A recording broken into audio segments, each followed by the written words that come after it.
Good evening, everyone. How are you all?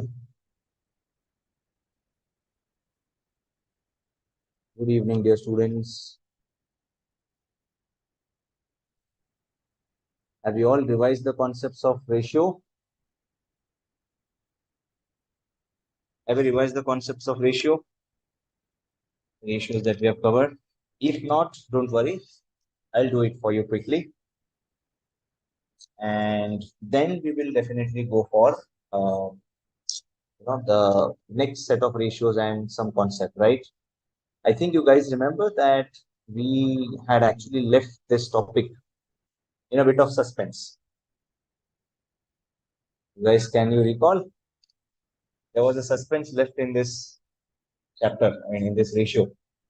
Something which I have, just started, and I just asked you to think about, why is that thing happening? So I'm going to answer that, and we're just going to, uncover that suspense and also take it forward. Okay, so let's get started. We first began with fundamental balance sheet equation, which we said that liability should be as ideally equal to assets. So we said that sources of funds should be equal to the application of the funds. And there we said owned funds plus borrowed funds will be equal to the non-current or fixed asset plus the net current asset plus the investment. When we said owned funds, it includes your equity share capital, preference share capital, reserves and surplus. And of course, we are going to subtract the fictitious assets. Then equity shareholders funds, we said it will be only equity share capital and not the preference share capital. Add to that will be your reserves and the fictitious assets will be subtracted. Total capital employed with the total investment that you're making in the business, which is nothing but own funds plus the borrowed funds. Net current assets, it's current assets minus current liabilities. Then we began with the first ratio, which was discussing about the current ratio, which is calculated as current assets upon current liabilities, which tell us that for each 1 rupee of current liability, what is the amount of current asset that we have.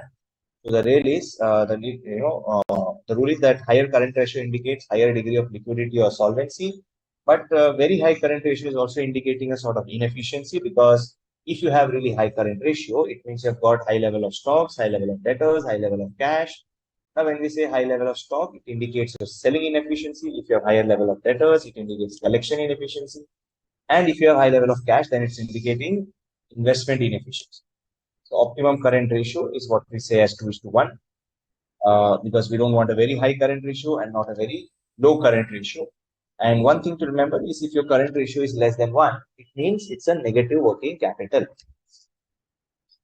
Okay, so then we said that sometimes this having this ideal ratio of 2 is to 1 still won't help, because you have certain assets, in your current assets which are not readily convertible to cash. Now, examples of such assets were the stock and the prepaid expenses. So we removed the stock and prepaid expenses from our total current assets, and that became our I can say quick assets or the liquid assets. So from that, we got the quick ratio, which is current asset minus stock minus prepaid expense. That's divided by the current liability. Now, we also had the absolute liquid ratio, which is again a even more strict form of quick ratio, where we said that it should be only cash and cash equivalent plus marketable securities divided by the current liabilities. Then we went ahead and learned about a topic, or learned about a ratio called as basic difference interval ratio, which was essentially telling us how many number of days of cash do we have in our hand, right? Without withdrawing money from bank, without additional funding, for how many days can we really run our business? So that was quick assets upon daily operating expense. Basically, your quick assets is nothing but cash, bank, marketable securities, and the net receivables. And the daily operating expenses were computed as your COGS, admin expense, selling expense. Then you add back depreciation and non-cash items, because you are essentially not going to pay depreciation in the form of cash. Rather, it's just going to be a book entry. Okay. So we are just going to remove from the admin expense and the selling expense the depreciation as a non-cash item. So all the depreciation and non-cash items will be excluded from the daily operating expense calculation. Okay. Then we went ahead with long-term solvency ratios. Long-term solvency ratio, we have covered something called as equity ratio. Equity ratio was telling us what proportion of our net assets is funded by equity shareholder. Same way, debt asset is, indicating what proportion of our assets is funded by borrowings. Proprietary ratio is proportion of net assets which is funded by the owners. Then debt equity ratio was simply debt funds upon the equity shareholders fund. Now, when we say debt funds, remember we are talking about short term as well as long term. And for this debt ratio indicated that for every 1 rupee of your owned funds, how much you have borrowed. So if we have like 0.52 as a debt equity ratio, it means for every 1 rupee of equity, you are having 0.52 as debt. Okay. Now, higher these number definitely indicates a higher risk. Then we understood something called as income statement of a company. In simple sense that we start with sales and then go down up to net profit for equity shareholder. Up to earnings before interest and tax, we said that this is the profit which is earned by the company or is the earnings for all fund. From this from this profit only, you are going to pay out the interest and the preference dividend and also the equity dividend, right? So contribution is simply the profit that is left over after subtracting variable expense from the sale. When you are considering only variable cost, then you say it's sales minus variable cost will be your contribution figure, just like you have sales minus COGS as gross profit. Okay. Then uh, we understood how do we get the rate of return. Rate of return is simply computed as the income upon the investment. If I want to know what's the rate of return earned by the equity shareholders, same for them, we say income upon investment. So income is basically whatever net profit is for the equity shareholder, and investment is their shareholders fund or equity shareholders fund. Same way, return earned by owners will be income upon investment. It's nothing but PAT upon equity shareholders funds plus preference share capital. And rate of return company has earned on its investment will be EBIT upon equity shareholders funds plus preference share capital plus debt. So on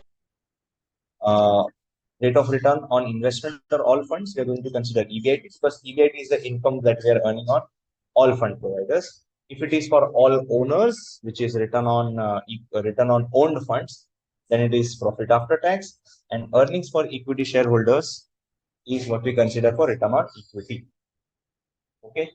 These things we did just for one simple purpose.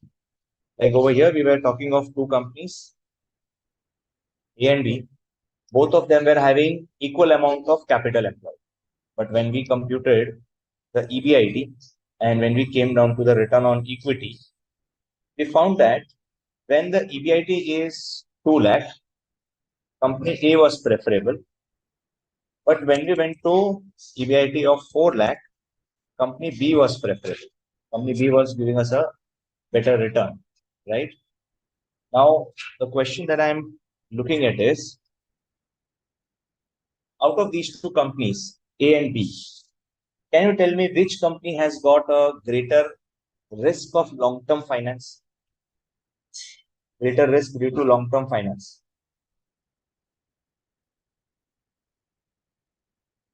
Which company has got a greater risk due to long-term finance?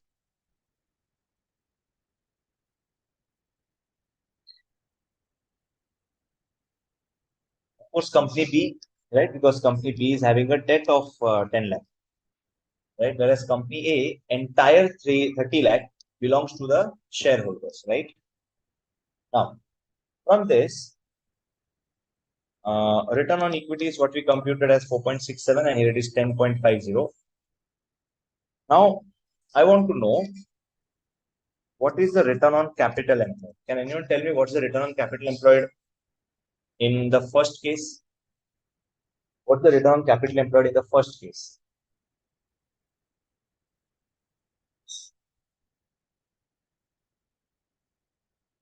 Return on capital employed in the first case, guys. How do we compute the return on capital employed in the first case? We compute the return on capital employed as what? EBIT upon total capital employed, right? 6.66 or 6.67%, right? Return on capital employed, because return on capital employed is computed as EBIT upon total capital. That's same for the second company also. Now, if I apply the same to other two companies, what would be the case? Give me the number for the other two companies.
Okay.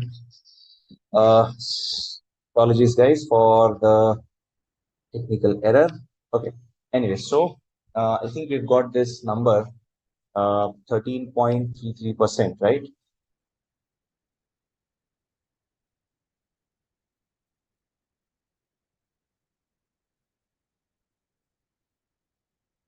Okay, 13.33. Now, what we observe is, in spite of both companies, like in first case and also in the second case, in spite of both companies having the same return on equity, so the same return on capital employed, what we are observing is, the rate of return that we are earning on the equity shareholders funds, right? On the equity shareholders funds, that is different. Like in this case, in spite of both companies earning 6.67%, the same return on capital employed, A Limited is earning 4.67%, which is better as compared to B Limited. Whereas in the second case, B Limited is earning a higher rate as compared to uh, A Limited, in spite of both of them having a return on capital employed of 13.33%. Now, why is it happening? Simple. I just want you guys to compare uh, this debt rate of 10% and return on capital employed. Look over here. The first case, you are borrowing money at 10%. We are talking of company B. The company B is borrowing money at 10%. Okay. Company B is borrowing money at 10%, whereas it is investing the money at a rate of 6.67%.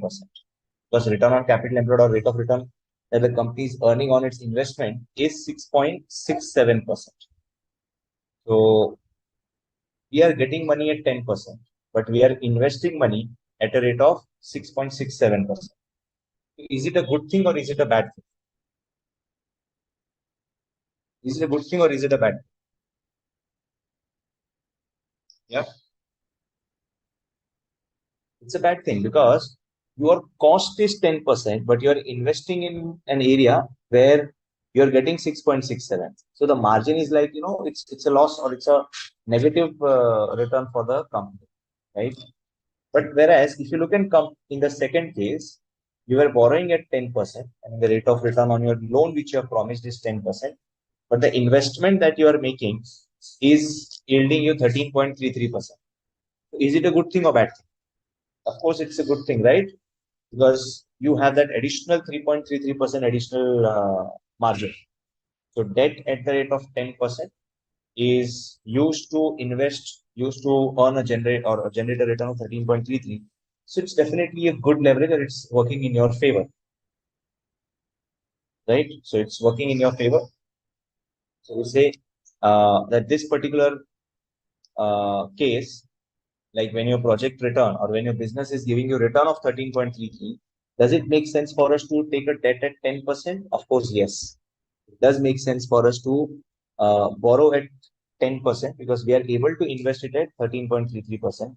And when that is the case, you will find that company B is doing it in a better way, right? Because company B is normally earning the return on its own funds. Company B is definitely earning the normal return on its own funds, but there is an additional profit that the company is making by trading on equity or by getting the funds or getting debt at a lower rate, which is at the rate of 10%, and you're investing this at a rate of 13.33%.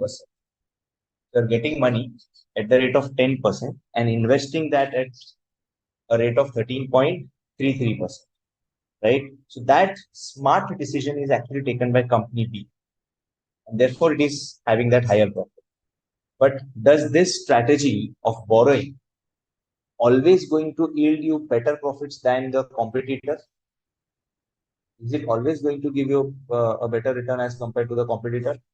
No, because as we see in the first case, as we're looking in the first case, here company A is actually earning a better return as compared to B. It means the company without debt is having a better return on capital as compared to B. So when does this task of taking debt works for us? When does this task of taking debt works for us? Can I say only if your return on capital increases or only if your return on capital employed is more than the debt rate? Can I say, so taking debt is beneficial only if taking debt is beneficial only if return on capital employed is greater than rate of interest, right? So taking debt is beneficial only if return on capital employed is better than interest.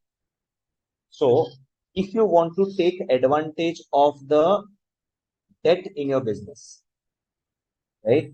If you want to take advantage of debt in your business, can I say your business should be giving you return more than the cost of capital or more than the cost of debt,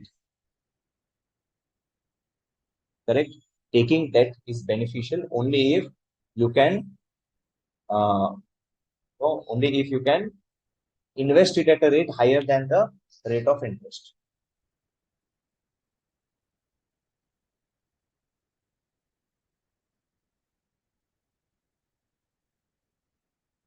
correct?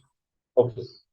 So it means if I want to take debt, I need to be having a good amount of return on capital employed, or I can say my EBIT should be very good, right?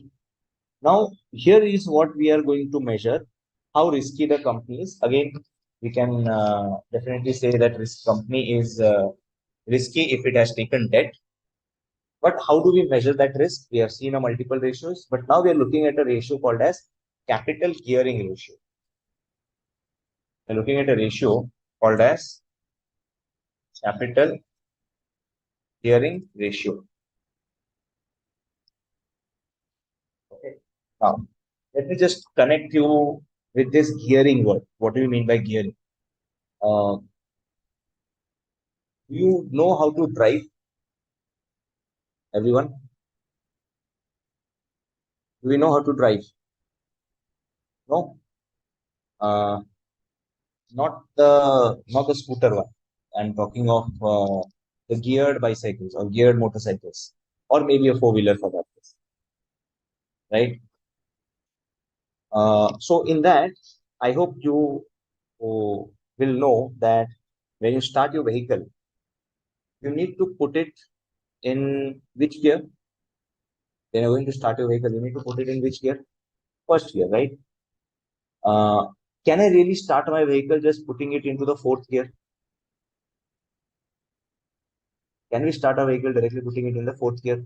No, it has to be generally in the first gear, and then like slowly and steadily, what you do is as you want to increase the speed of the vehicle, uh, you are going to increase the gear also, right?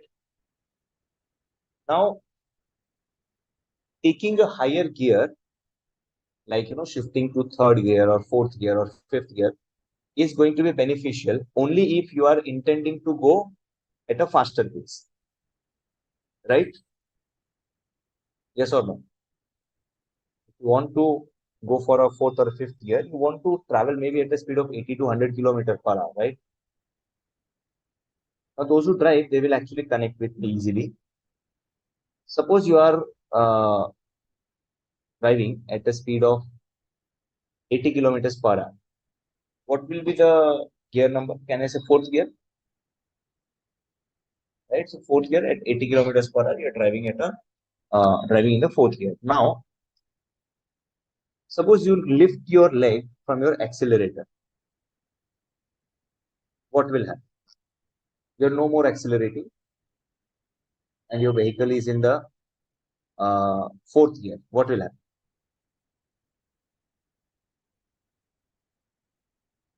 Or suppose you are trying to slow down the vehicle. If you try to slow down the vehicle, then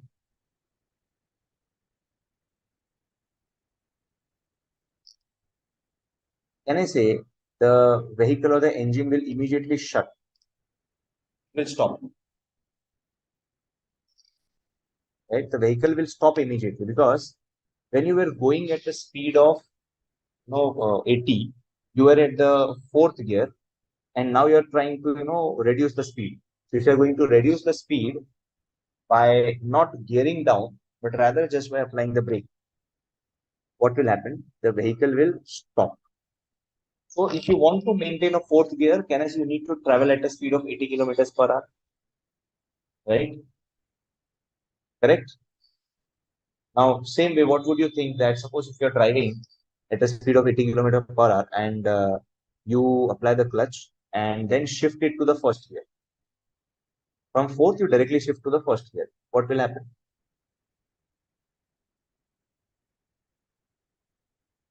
the vehicle will stop immediately and it may collide and it may also lead to hazardous activity, hazardous events, right?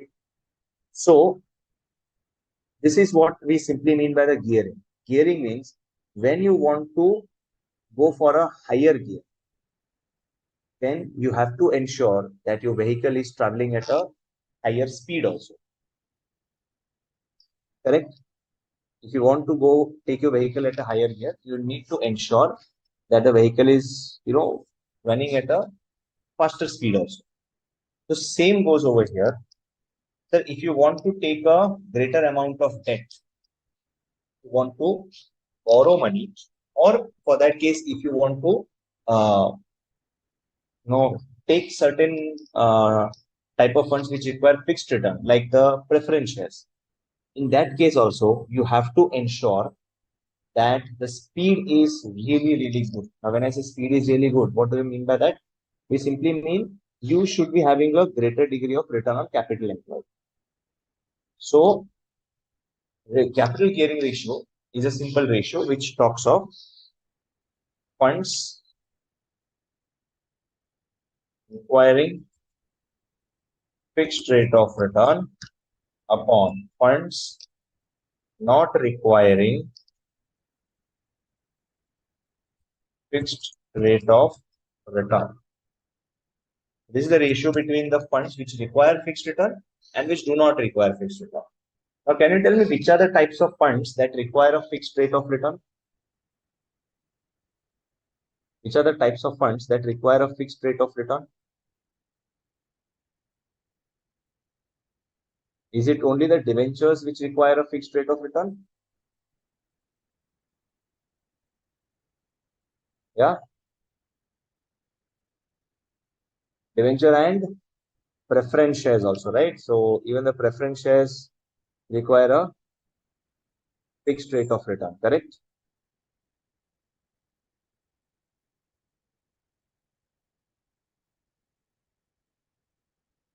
Right?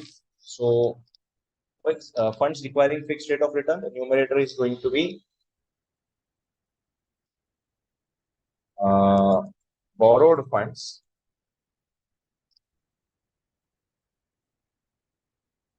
plus preference share capital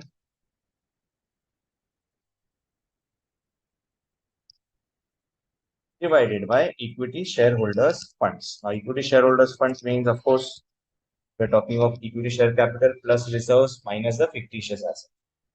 Now, what can you say about this ratio? Higher this ratio, if this particular ratio is high, what does that indicate? If the capital gearing ratio is high, it indicates a greater amount of risk that the company is having, right? So, high capital gearing ratio means high risk for the company. High capital gearing ratio means high risk for the company, right? Long-term risk is higher because you are having fixed returnable funds.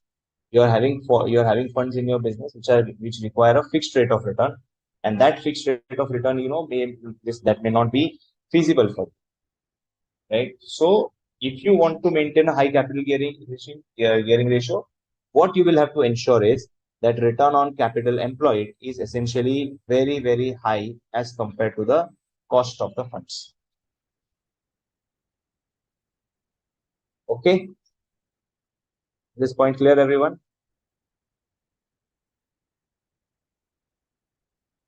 Yeah. Okay. Then, apart from just looking at the relative position or relative numbers of debt and equity, apart from just purely looking at the uh, ratio between the borrowed funds and the debt or the own funds or preferential capital funds, we should also look at capability of the company to pay uh, the interest or to pay the interest as well as the installment amount, right? So, like for example, if I ask you, There is one Mr. F and there is another Mr. G. They have got an income of, let's say, F has got an income of 1,20,000. G is having an income of, let's say, 90,000. Okay. Now, they have an obligation to pay EMI every month. F is having, let's say, an obligation of 40,000. Okay. Maybe an obligation of 30,000. And G is having an obligation of 15,000. They have an EMI payment of 30,000 and 15,000. Now, out of these two, which one of them is actually having a greater capability to pay the EMI? Which of these two persons, F and G, is having a greater capability to pay the EMI?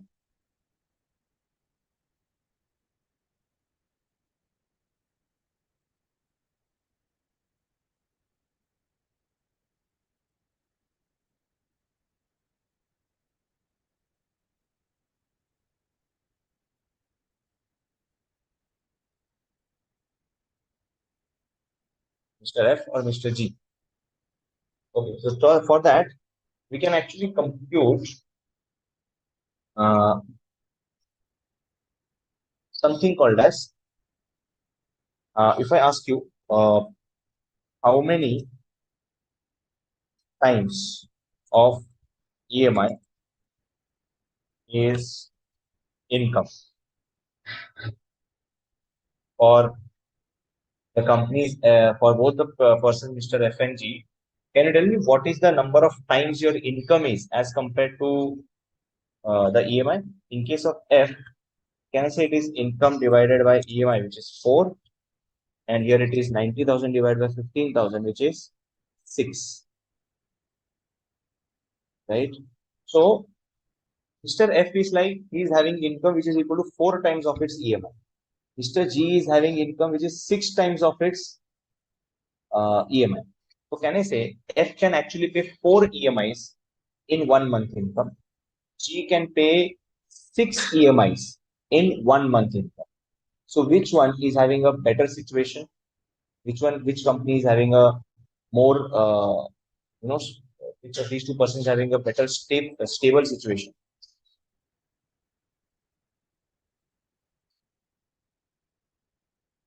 Company G, right? Because it is having a greater, coverage ratio, right? So something of this sort we have called as coverage ratio. Coverage ratio. Okay.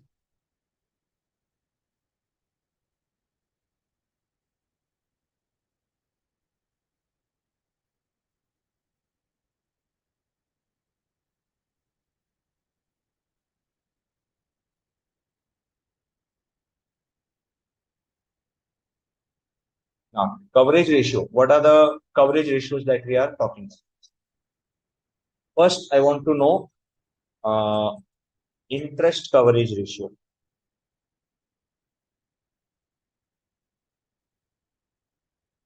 Now, we want to see how suitable the company is with regards to the interest payment. I mean, how able the company is with regards to the interest payment.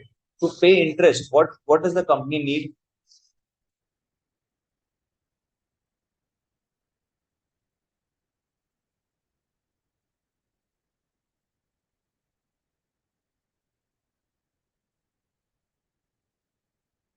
What does the company need? Company need it will need income or profit. But can you name that profit?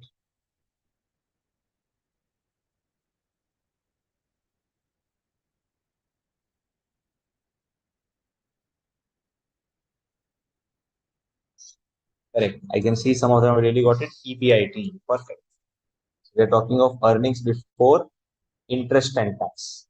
So interest coverage ratio is basically how much EBIT you have, right, upon interest.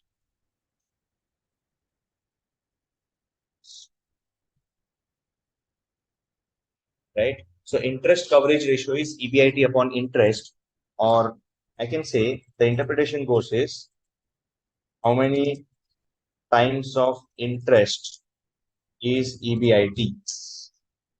How many times of interest is EBIT? Now, where do you say that it's a safe situation? Greater degree of capability to pay interest. Can I say higher the interest coverage ratio, higher will be your capability to pay the interest? Am I right? Yeah. So this number, interest coverage ratio, the higher it is, the more stable you are, the more capable you are to pay your interest. Right? Just like you said over here, the number with 6, I can say this person was actually more capable to pay EMI. Same way, higher interest coverage ratio will give us a idea as to how capable we are for the interest payment. Same way, we want to know how capable we are for payment of preference dividend. Then we have this ratio called as preference dividend coverage ratio. Now, to pay preference dividend, what is the number of profit that you need? Name the type of profit that we need to pay the preference dividend.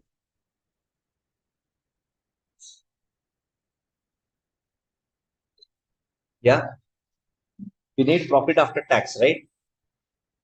We need profit after tax upon preference dividend. Correct?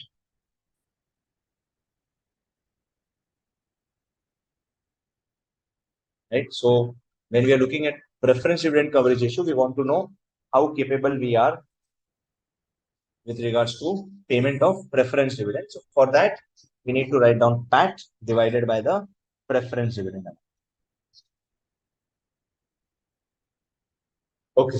Now, if you take loan, if you're going to borrow, uh, is it that you are just going to, so can I say we need to pay EMI, or EMI when we say we need to pay the amount of principal as well, the agreed amount of principal, not the full amount of principal maybe, but some portion of principal gets accrued, it becomes payable at a particular point of time.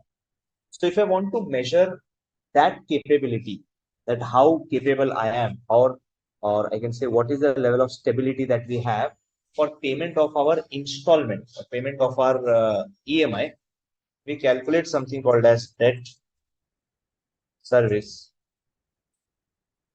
coverage ratio.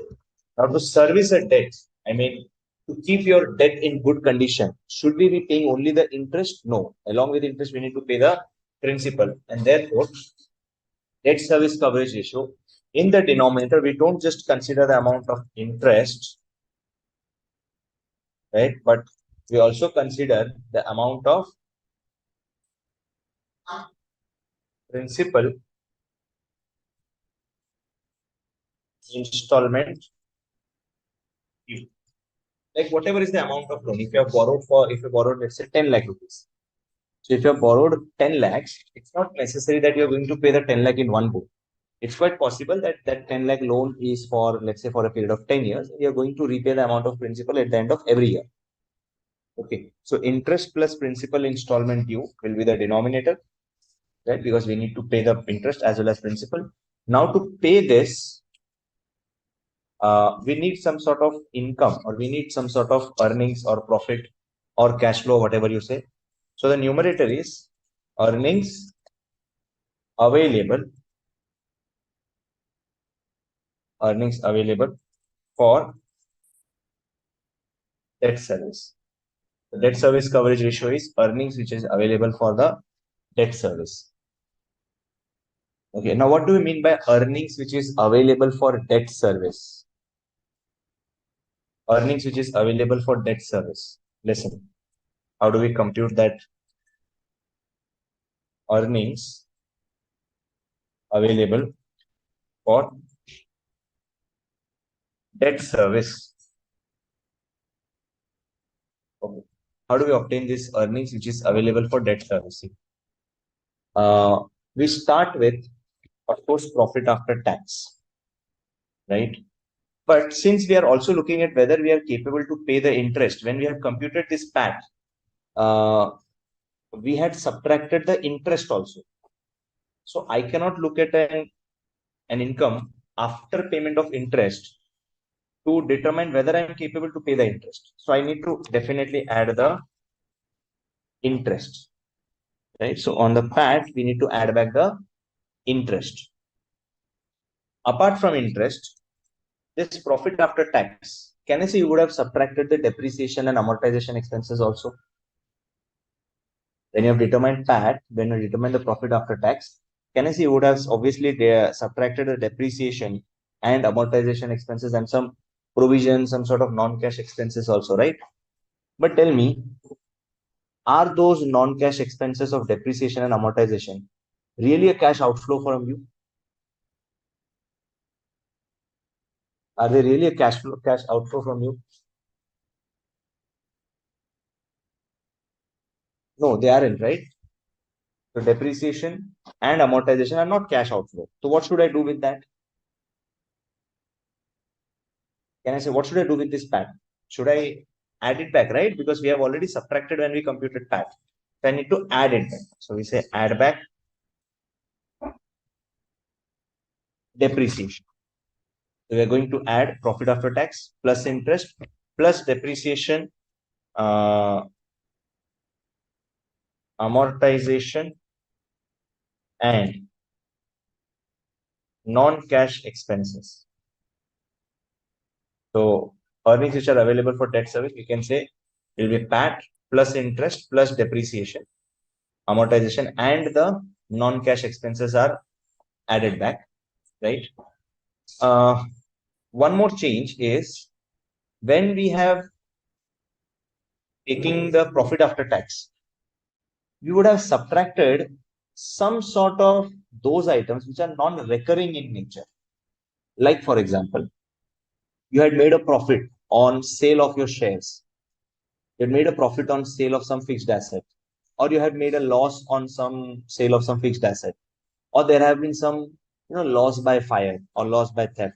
All these items, are they going to occur again and again in future? Are they going to occur again and again in future? Like any profit on sale of asset or loss on sale of asset or loss by fire or loss by theft or some abnormal gain that you would have got. Can I say those abnormal gains and losses should be eliminated from here? Because I am looking at my capability. I'm looking at my capability to, to essentially pay the amount of debt, pay the amount of interest and the principal. I'm looking at the capability to pay the amount of in principal and interest. So how can I consider those income and expenses which are non-recurring in nature, right? So I just need to adjust over here, and that adjustment would be, adding back non-cash expenses and subtracting, so not non-cash, my bad, adding back non-recurring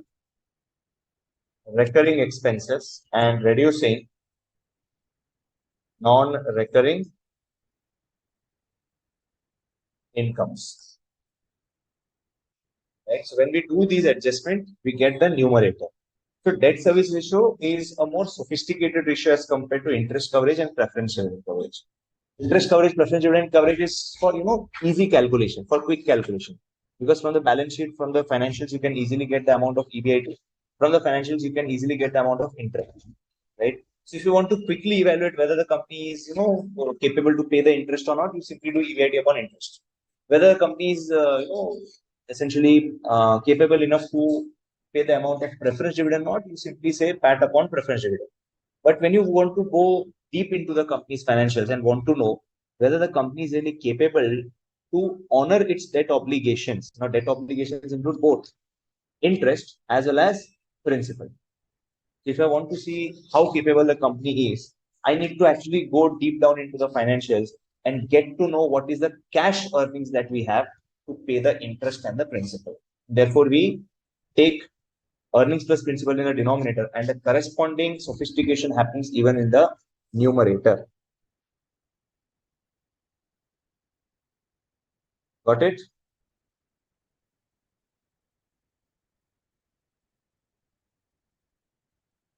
Right?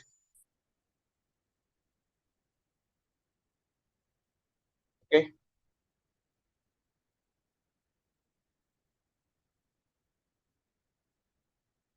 Next. Uh, Next is sometimes we want to quickly calculate this same thing, the same thing.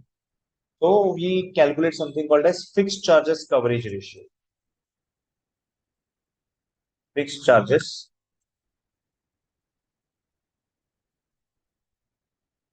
coverage ratio. A quick calculation to see whether we'll be able to honor the debt or not. For that, we simply do EBIT, add back the depreciation because on the EBIT we would have definitely subtracted the depreciation, add back the depreciation, and then in the denominator what we write is interest plus repayment of loan. So instead of going, detailed analysis of it, if you want to quickly get a ratio to know whether the company is capable to pay its, obligations, then you can simply say EBIT plus depreciation upon interest plus repayment of loan. Okay, so that's a quick calculation. But the most sophisticated number is to calculate debt service coverage ratio. This gives a more detailed analysis or more detailed analysis of the ability of the company to repay the debt. Okay. Now, it's time to look at some really interesting ratios called as activity, efficiency, performance, or turnover ratios. We want to see the activity, efficiency, or let's say performance, or something called as turnover ratios. Okay, so we want to know how efficiently, how actively the company is actually utilizing its assets. Right. So here our objective is to measure how actively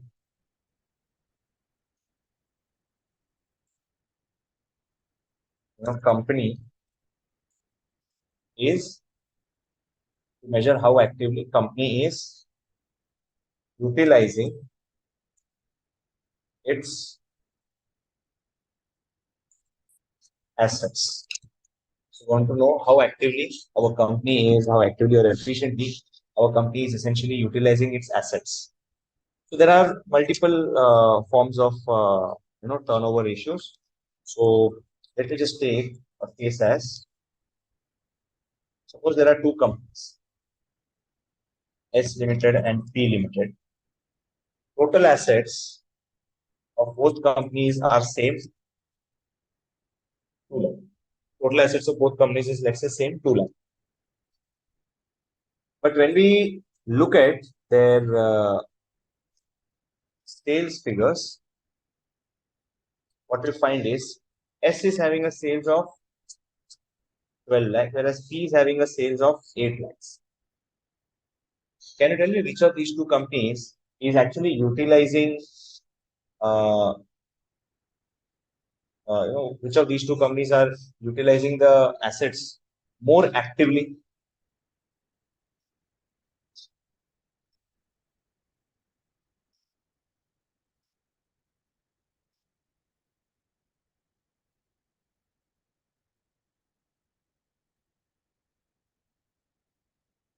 Yeah.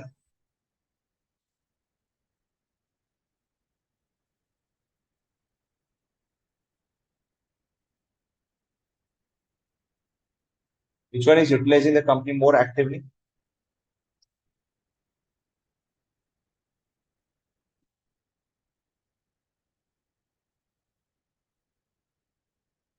S Limited? Yes. Because with the 2 lakh assets, we are able to generate 12 lakh sales. Over here with 2 lakh assets, we are able to generate sales of 8 lakh. So here, what you have calculated is uh, how many times of, or I can say,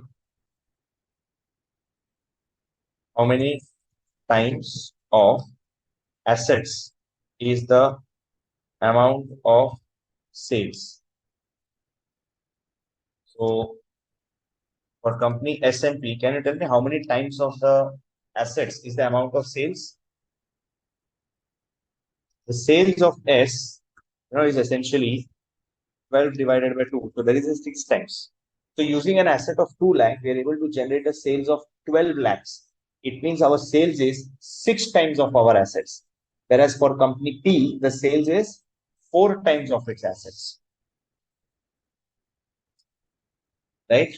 So this number, we can say that company S is more active and company P is less active. Right? So this ratio, the 4 and 6, is what we call it as total asset turnover ratio. Okay.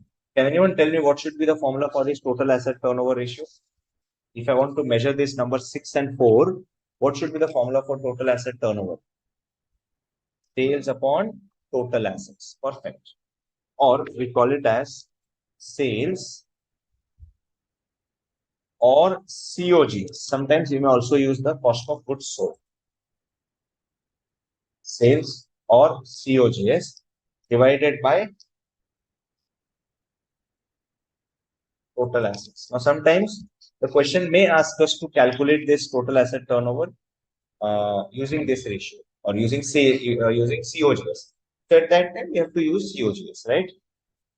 Same way, if I ask you how effectively we are utilizing our fixed assets, or I'm asking you to calculate the fixed asset turnover. Can you tell me what will be the fixed asset turnover ratio? The numerator remains same. Sales or COGS upon fixed assets. Perfect. The numerator remains the same. Okay. Then suppose again we have M company and P company. Total capital employed in them. Total capital employed is total funds that we have put up in the company. Debt and equity both. Let's say for company M is 3 lakh or 3 lakh, let's say. And company P is also having a 3 lakhs of, no, not 3 lakhs, sorry, 2 lakh 50,000 of total capital employed. On this, using this amount of capital, let's say you are able to fixed assets will be, remember, fixed assets will be post depreciation, right? After depreciation figure. Okay, don't forget that. It's not that you are going to take the cost of fixed assets. It will be the WDV value of the fixed assets. Then total capital employed is, let's say, 3 lakh in M, and P it is 2 lakh 50,000, and sales that is generated is, let's say, 15 lakh, and here it is 13 lakhs. Can you tell me which of them are actually efficiently utilizing the capital? Efficiency,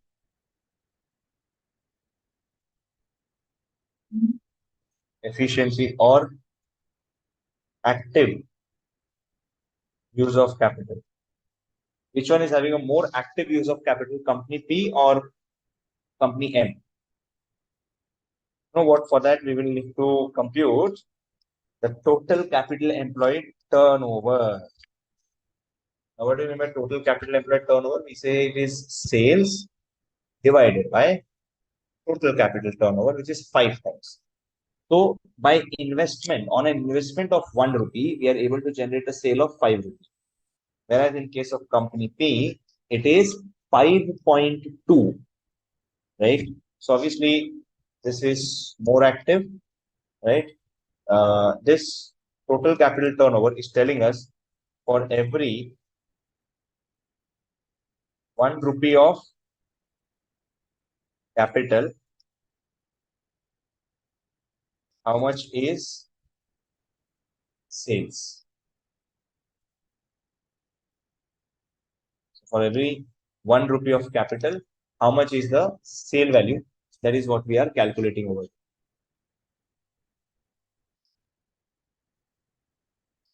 Okay, so P is actually effectively utilizing its capital. Same way, we may have, how efficiently, just like we said, fixed asset turnover, how efficiently, if we want to see how efficiently we are utilizing the uh, current assets, turnover. Can you tell me what will be the formula for this current asset turnover? Yeah.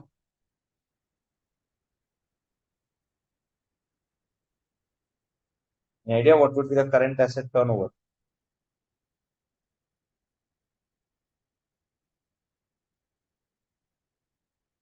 Current asset turnover will be sales upon current assets. Right. So current asset turnover is definitely it's going to be sales upon current assets, or it's not just sales. We can actually say that it is sales or COGS upon current assets. If we want to see overall utilization of our working capital also, you can say working capital turnover. Working capital turnover will be sales or COGS, upon working capital. Now, what will be working capital? Obviously, current asset minus the current liabilities. So, can I say right now, sir, general form of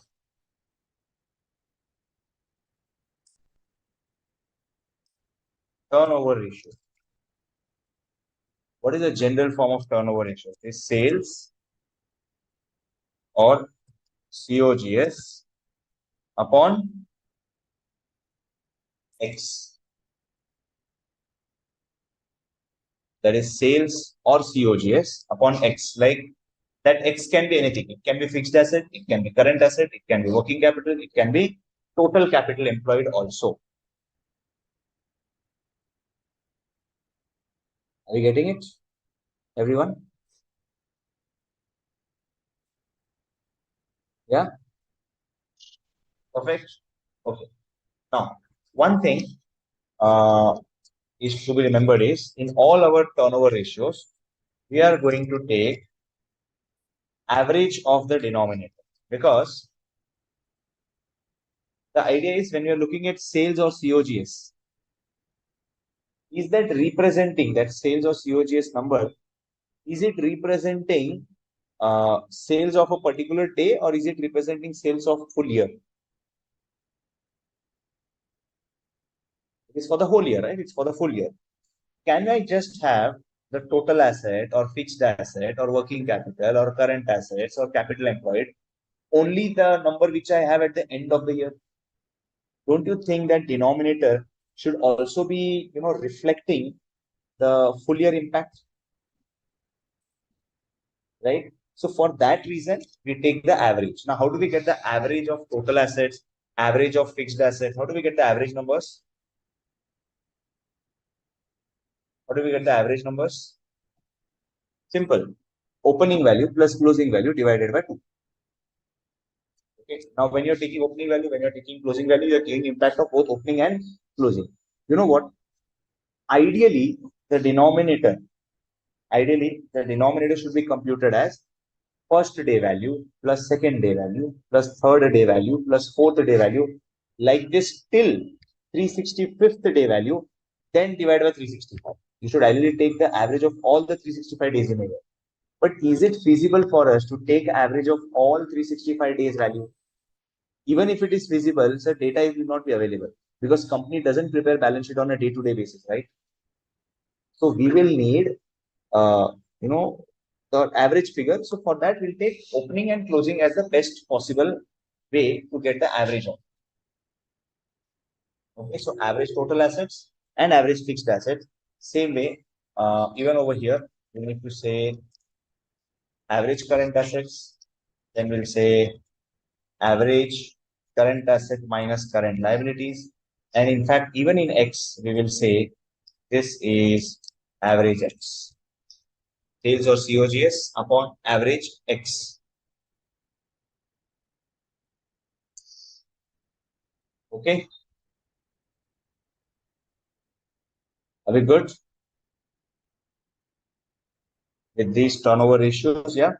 Okay, then we are going to have some set of different turnover ratios that are really relevant from the analytical point of view, which are working capital related turnover ratios. So first we are looking at is inventory turnover ratio.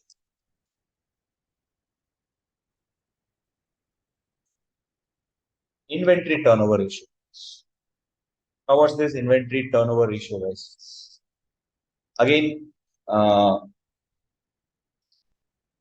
answer with sales and COGS definitely will vary. The question will specify which ratio you have to take, whether sales or COGS. Of course, if the question specifies COGS and you calculate it using sales, that will be incorrect. Okay. Now, inventory turnover ratio. Yes, Hardik, I'm getting your messages. Any special message for me, Hardik?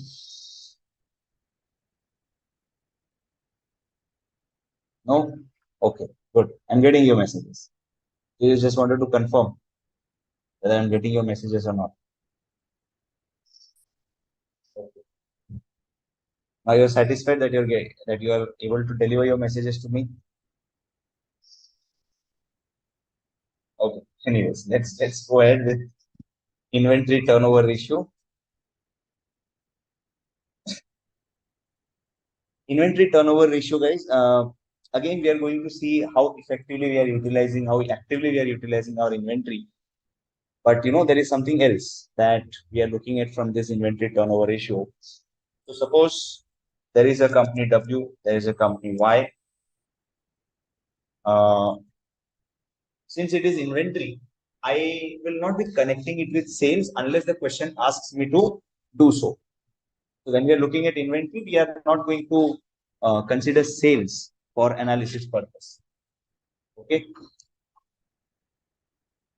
So COGS and we're going to consider the average stock or average inventory. So let's say average stock 3 lakh for W and let's say 2 lakh 50,000 for Y. COGS for W is 9 lakh and the COGS for Y is 10 lakh. Now, if I ask you, how many times of stock is the COGS? How many times of stock is the COGS? Can I say here it is COGS divided by average stock? 3 and 4? Acha. What do you mean by this 3? The meaning of 3 is using rupees 1 of stock, using rupees 1 of stock, company generates rupees 3 of COGS,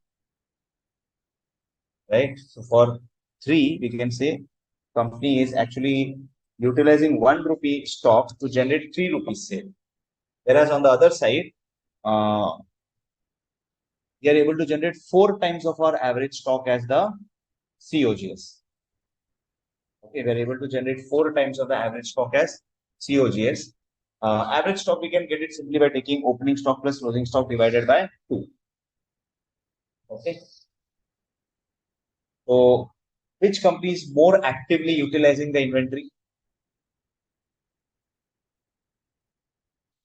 Active use of inventory.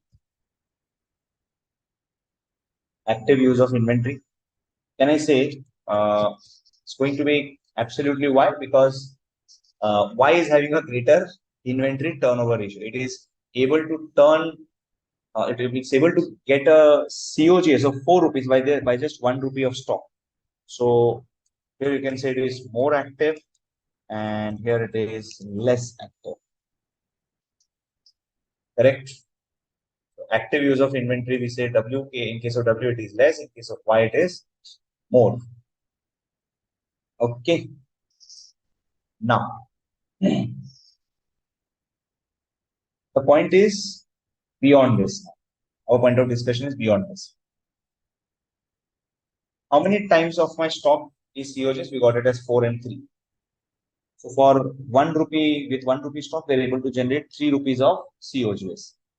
From this, can you tell me how many months do you take, in case of both I'm talking of, how many months do you take to sell one lot of stock? Like this one lot of stock, 3 lakh. How many months are you going to take to, sell this COGS?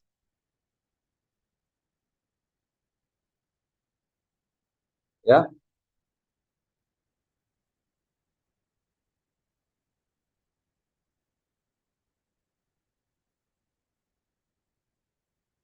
How many months? Like if it is 3 times, in full year, you're going to sell 3 times. In full year, you're going to sell 3 times. So number of months required to sell one lot of inventory. What is the number of months that you need for, what is the number of months that you will need to sell one lot of inventory? In a year, there are 12 months, and you are selling your product like 3 times in a year. So of course, you divide it by 3. The answer is 4 over here, and here it is going to be 3. Or number of months that you require to sell one lot of inventory can be simply computed as 12 divided by inventory turnover. Right? So number of months that you need to sell one lot of inventory will be 12 divided by inventory turnover. Right? So, since it is being sold in 4 months, like first lot opening stock of goods that you have, you will sell it by the end of 4th month. So by the end of 4th month, your first lot is gone. Then second lot, you will receive it, and then you will start selling it in another 4 months. So first 4 months, another 4 months, it means total 8 months. Then one more lot, you can sell it in the last 4 months. So you can have it in like 4 months. Same way, if you're going to sell it 4 times in a year, you're going to sell it at an interval of every 3 months. Right? Just like we have it in number of months, we can also have it in number of days and also in terms of weeks. Okay. So the point is inventory turnover.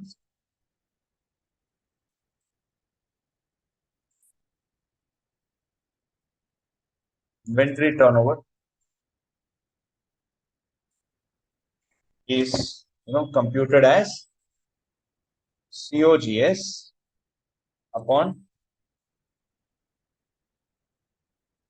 average stock, whereas inventory turnover, we say it is COGS divided by average stock. And on the other hand, you can say apart from inventory turnover, inventory holding period.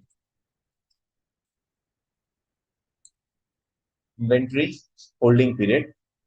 So inventory holding period will be calculated as 12 or 365 or 52 divided by inventory turnover. Sales or COGS. So it's going to be COGS only. Whenever it is inventory, it's always going to be COGS because inventory is recorded cost, right? Cost to cost, it is, comparison becomes more safer, right? So just as we have this inventory turnover, can you tell me what will be debtors turnover formula? Anyone? What will be debtors turnover formula? What will be the amount of debtors turnover? Debtors won't be COGS less because debtors are actually sold, right? So debtors are actually sold. So we can say and also we are not looking at total sales. We look at the credit sales. This credit sales upon average receivables. Okay, receivables, average receivables. Now remember, one note over here. Receivables will include bills receivables. Okay, receivables are going to include the bills receivable. So debtors collection period will be 12 or 365 or 52 divided by debtors turnover. Right? So on the same lines, we can say same thing is applicable even for creditors. So sir, creditors turnover is computed as not credit sales, but that will be considered on credit purchases. So credit purchases upon average payables. Can you tell me what will be included in payables? Payables will include bills payable. Okay, payables will include the bills payable values. Right. So all these turnover ratios are effectively telling us how actively we are utilizing our assets. Okay. So, when you are more actively utilizing the assets, it means your business is being done, it's being run at a profitable area, being run in a profitable basis. Okay. Are we good till now, everyone?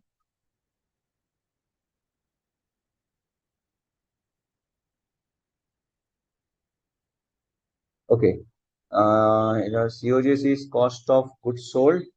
That's only involve the cost, and sales also includes COGS and profit.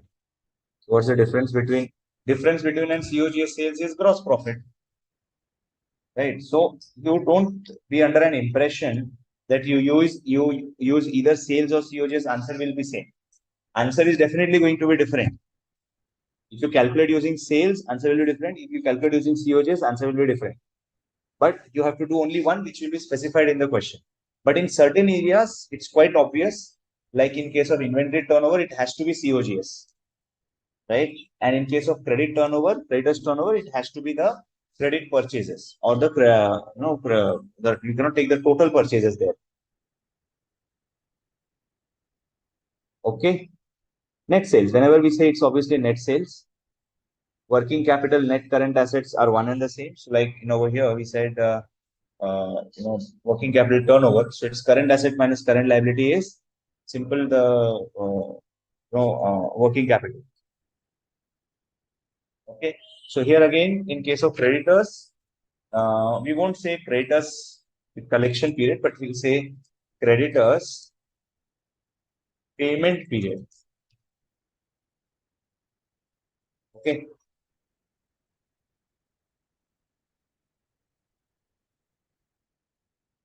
Fine. Okay. Then let's do one thing. Let's take a short break now, guys. After that break, we'll have few more interesting ratios, which is about the profitability ratios. We have already done some sort of return ratios actually. So we'll maybe revise and recap those return ratios, and then we will go for some market related ratios. Okay, fine. So let's take a short break, and after the break, we will continue these ratios, and obviously towards the end of our session, we'll have the doubt solving also. Okay, so let's take a break, guys.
Okay, welcome back, guys, after the break. So we were into the activity ratios or efficiency ratios. Now it's time for us to look at the rest remaining ratios before we actually get started with the numerical problems. We've actually done these profitability ratios. These are a category of our P&L ratios. First is gross profit ratio. The gross profit ratio is essentially, what it is simply telling us what proportion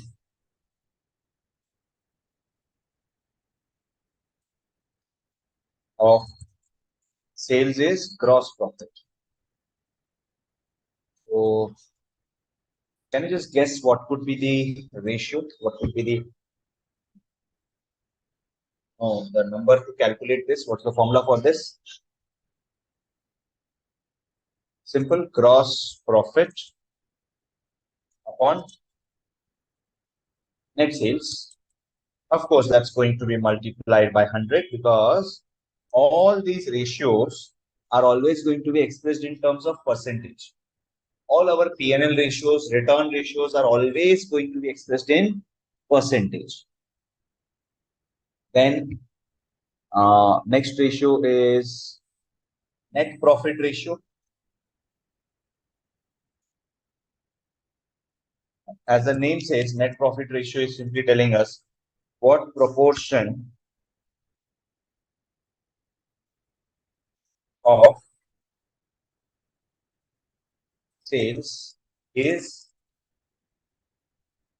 net profit. Right? What proportion of sales is net profit? So that is computed as net profit upon net sales goes into 100. Now, what are we really talking of as net profit number? Remember, uh, here net profit will be profit after tax, or it can be also PBT. Now, as the name says, if you are asking us net profit, net after tax profit ratio, then you will take PAT, right? But if it is something like before tax profit, then it will be PBT. So net profit will be PAT or PBT. It may be either of them, right? Difference between, we are just talking as sales. Sales, whenever we say normally, whenever we say sales, it's the net sales itself. So we're not giving any additional to it because basically sales is gross sales and net sales. So gross sales is without the sales return, whereas net sales is gross sales minus the what you say, the sales return. Okay, so cash and credit, of course, both are going to be taken up. Okay, now we want to see the operating profit. Any guesses what would be operating profit? Yeah. Any guesses what would be the operating profit? Yes, EBIT. EBIT upon net sales into 100. So operating profit is basically your EBIT itself, earnings before interest and tax. Okay.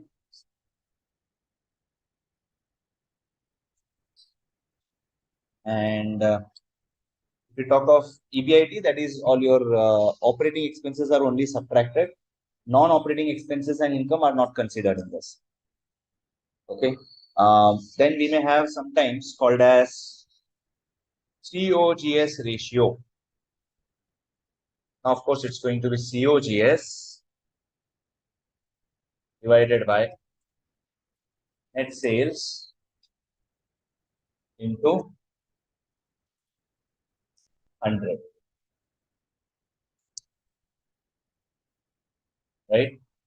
COGS upon net sales into 100. Same way, if I ask you what is the operating expense ratio, operating expense ratio is simply going to be your administration expense plus selling and distribution expense, administration expense plus selling and distribution expense divided by net sales. And but obviously it's going to be also into 100.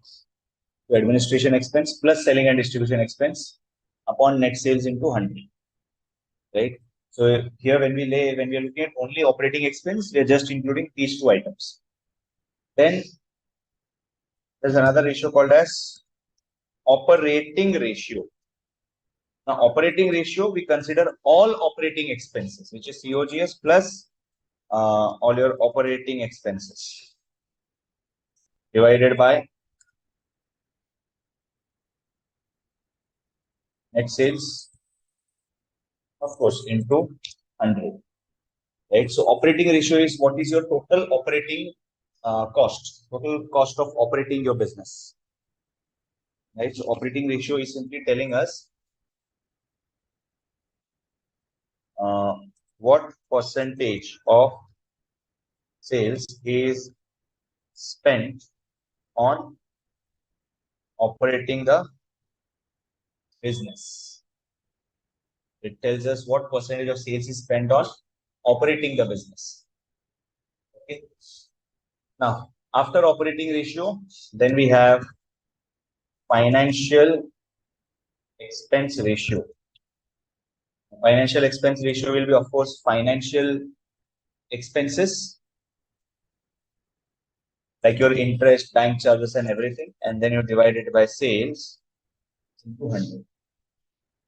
So, one peculiar characteristic, can you identify one common trend that is there in all these ratios, be it in gross profit,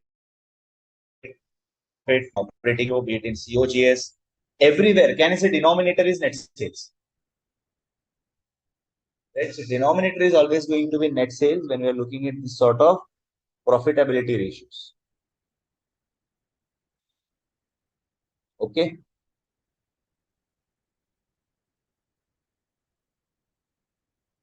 Yeah.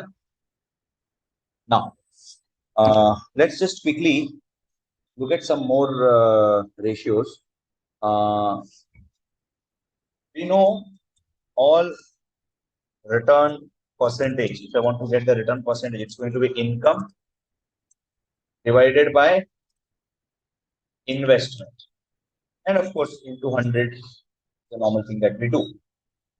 Now, if I ask you, what is the return on assets? Return on assets. Return on assets, obviously, income from the asset divided by the assets. So, how do we calculate this? Return on assets. Return on assets is profit after tax, it's a net profit after tax divided by average assets. Now, again, over here in the denominator, we are going to do the averaging effect. Why? Because remember the net profit figure, NPAT figure, net profit after tax. Is this a figure that appears, can I say it is representing for the full year, right? This net profit after tax figure represents the full year. But if I just take the closing value of assets, that is not, in line. So matching concept is something, not fulfilling. So we say that return on assets, whenever we say the denominator is going to be always taken it as an average, right? Okay. Now, return on assets is simply NPAT upon average assets, or return on assets, you can actually compute it in a different way as, of course, the question will specify which one is to be taken. We will take this as EBIT also.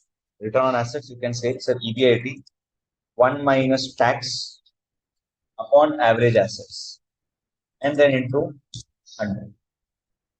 So when we say return on assets, it's going to be EBIT into 1 minus T upon average assets into 100.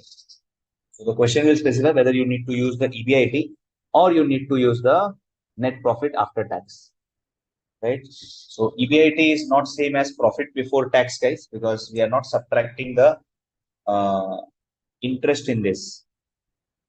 Right? So 1 minus T is to give the after tax effect. Like if we are just ignoring that there is an interest expense payable by the company, we are just ignoring the interest expense which is payable by the company, we are going to take EBIT into 1 minus T. So 1 minus T is simple. If I say tax rate is 0.3, when I do 1 minus T, can I say it will be 0.7? So if you are earning 1 rupee, out of that 30% will be paid as tax. So what you have as a income in your hand is just 70% or 0.7. Okay, so therefore we say we have to make the things after tax, we multiply it with 1 minus T. Now, we've already done this ratio, return on capital employed. What was this return on capital employed, guys? Return on capital employed. What is the return for all the capital employed? Of course, EBIT upon total capital employed. And not to forget, into 100 is definitely going to be there, right? By the way, this number that we have used is a before tax figure, before tax rate of return. Now again, total capital employed will be average total capital employed. So return on capital employed will be EBIT upon average total capital employed into 100. Okay. So if it is going to be return on capital employed, but after tax,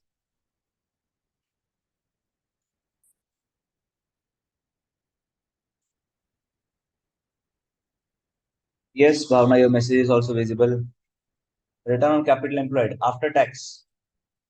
When we say after tax, the EBIT will be made after tax by simply multiplying it with 1 minus T, and then the rest part of the formula remains same. These are the ratios which we have already covered, right? Just we are trying to look at it in a different perspective.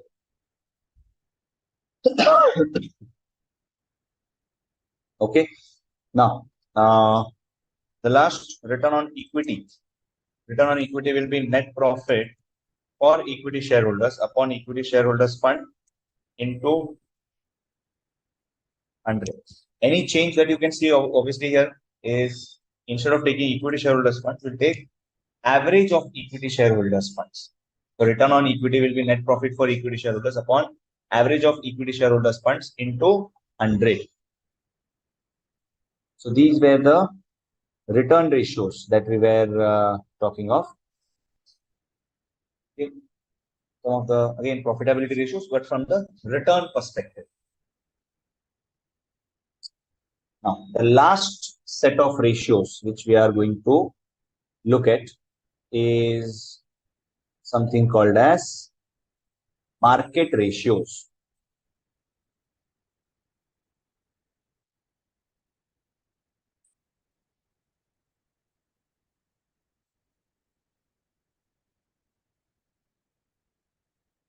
Market ratios. Now,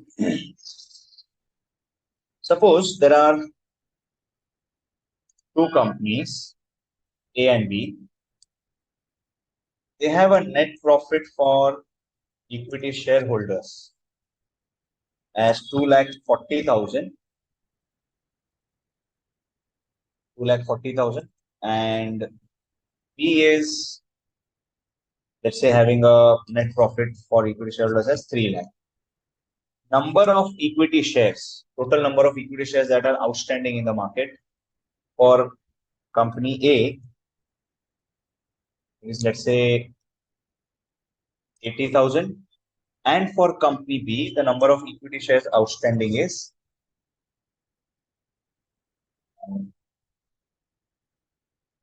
1,20,000. Now, if I want to say what is the earning that the company has done on per share basis for its shareholders, return on a per share basis for its shareholders. How do we calculate that? That's the first ratio that we are going to talk of.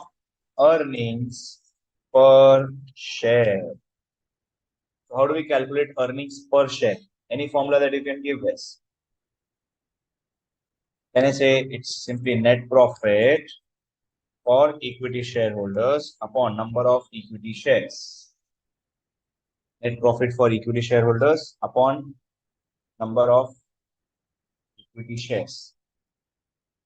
Right? So for company A, earnings per share will be 2,40,000 divided by 8, which is 3 rupees. And for company B, it is 2.5. So can you tell me on a per share basis, which company has given a better amount of earnings for its shareholders? Company A, because per share it is 3 rupees. Now, something called as dividend per share.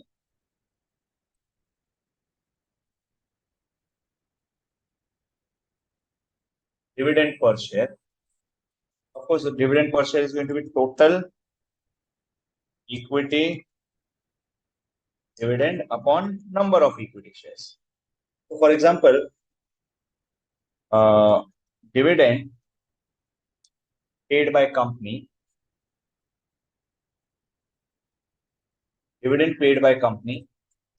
uh, A is total dividend that the company has paid, let's say 50,000. Company B has paid a dividend of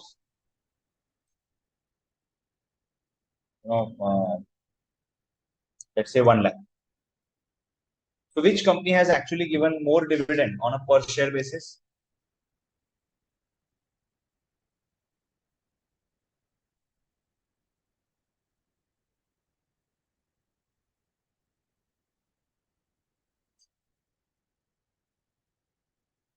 Which company is having a more dividend on a per share basis? Dividend per share.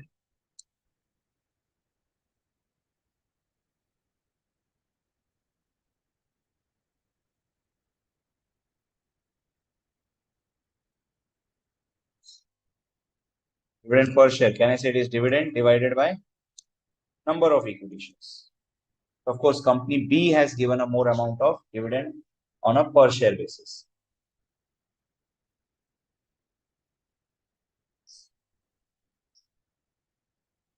Right. So dividend per share is 0.625, 0.8333, right? Now, the next ratio I'm talking is dividend payout ratio. Tell me, guys, dividend payout ratio. Dividend payout ratio is we want to know proportion of earnings paid as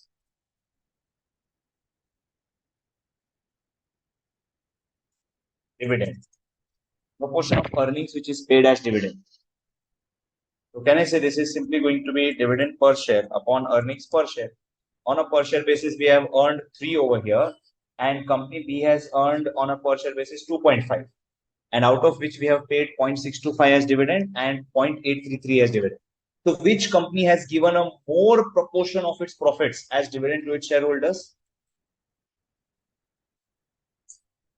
Yeah, it's going to be dividend per share divided by earnings per share. So company B has actually given out 33.33. It means almost 1/3, right? 1/3 of the shares as dividend. Okay.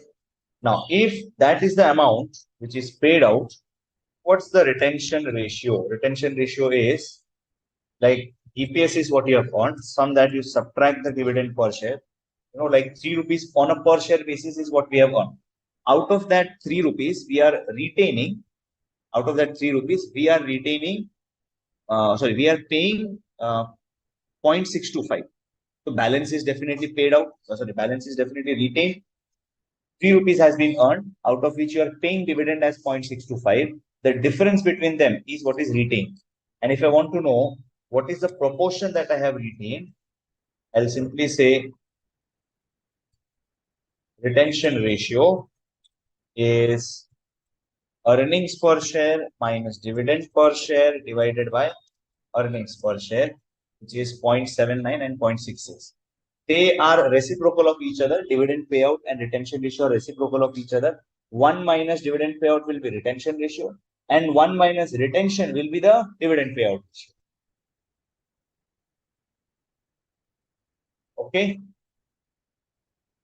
Is this clear?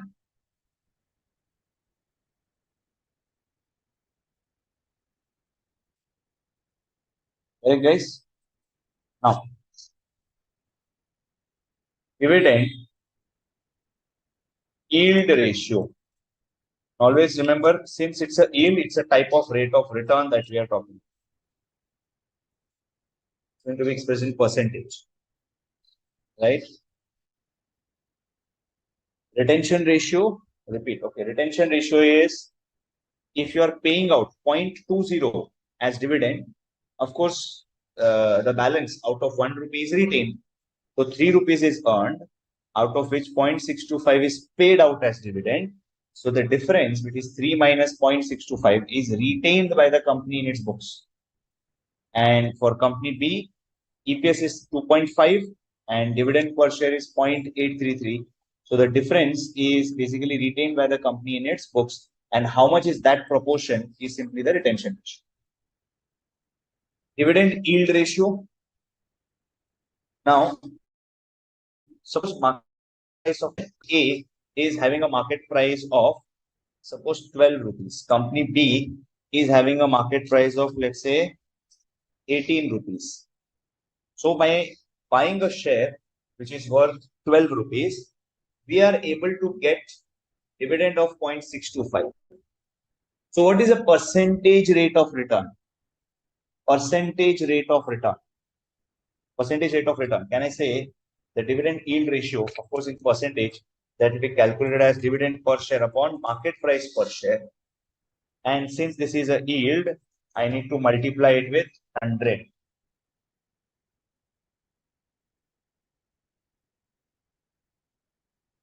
Okay.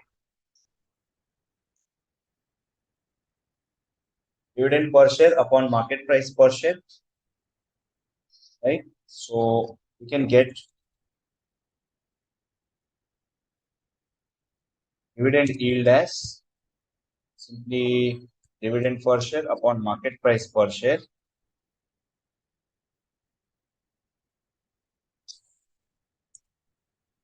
And same over here. And since this is going to be in percentage, is like 4.5.21 and 4.63. Okay. So MPS is your market price per share. MPS is the market price per share. And then finally, after dividend yield, we have like earnings yield ratio. Earnings yield is calculated as EPS upon MPS into 100. Because we want to know in earnings terms, earnings per share terms, what is the rate of return that we are earning. So the earnings yield is EPS divided by MPS. So by earnings point of view, it's 25% and 13.89%.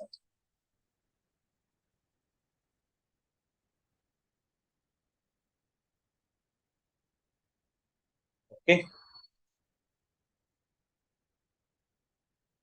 This retention ratio will be divided by EPS minus DPS upon EPS.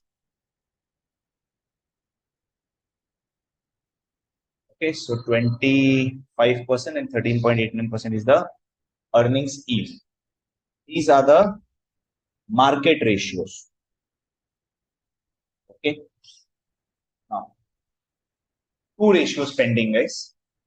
Just two ratios, last two ratios. If I ask you net worth or uh, no, equity shareholders funds. Let's talk of only equity shareholders funds. So what does it come inside it? We have the equity share capital plus reserves minus fictitious assets, correct? This is what we have as equity shareholders funds, correct? Yeah. So now suppose a company has equity shareholders funds as 30 lakh. Can I say same equity shareholders fund, I can get it as same equity shareholders fund, we can get it as uh, assets minus liabilities. But of course, which liabilities are we talking of? Outside liabilities. Assets minus outside liabilities. Can I say basically loans I'm talking of? Loans and current liabilities, when you subtract, that's the same number which we get, right? So you call it as equity shareholders funds or net worth, that's the same. So can I say in our books of accounts, in our books of accounts, this is the value of the company? Or can I say this is book value of the company? Right? In our books of accounts, the amount which is invested by the shareholders as per our books of accounts is the equity shareholders funds. Right? But when we have the market price, like if it is equity shareholders, it is 30 lakh is the book value of the company or value of the common stock of the company. Can you tell me what will be book value per share of company? Book value per share of the company. Can I say it will be the equity shareholders funds divided by number of equity shares? Will be equity shareholders funds upon number of equity shares. So let's say equity shareholders funds is 30 lakh and number of shares is let's say 1 lakh, for example. So what will be book value per share? Book value per share in our example. 30 lakh is the total value of the company and total 1 lakh shares are outstanding. So can I say 30 rupees is the book value per share? Now, if the market price of the share in the market, do you feel that market price of the share will be also 30? Do you feel that market price of the share will be also 30? So it may be 30, it may be more than 30, or it may be even less than 30. Right? So value of the share may be anything. So suppose in the market, the share price is 36 rupees. So is the market price trading at a premium as compared to book value, or is it trading at a discount as compared to book value? At a premium, right? So if I ask you market value to book value per share, market value to book value per share, what will be the formula? Can I say 36 divided by 30? Right? That actually becomes 36 divided by 30 as 1.2. Market value to book value, market value per book value share. It is 1.2. What does that 1.2 mean? 1.2 means market price is at a 20% premium as compared to the book value.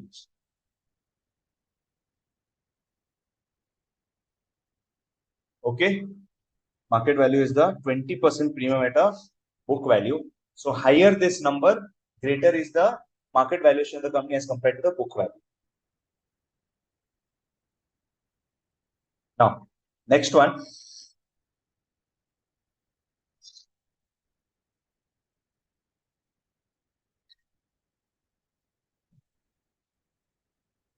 This is 1.2, right? So 1.2 is like for 1 rupee of our book value, In the books, if the value of the share is 1, in the market, the value of share is 1.2. So there is a 20% premium,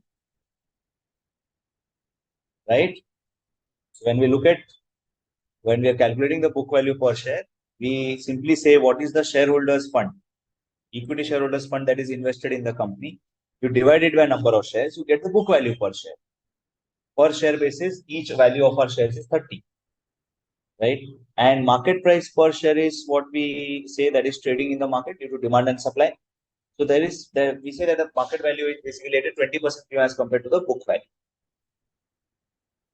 Last ratio is something called as Q ratio.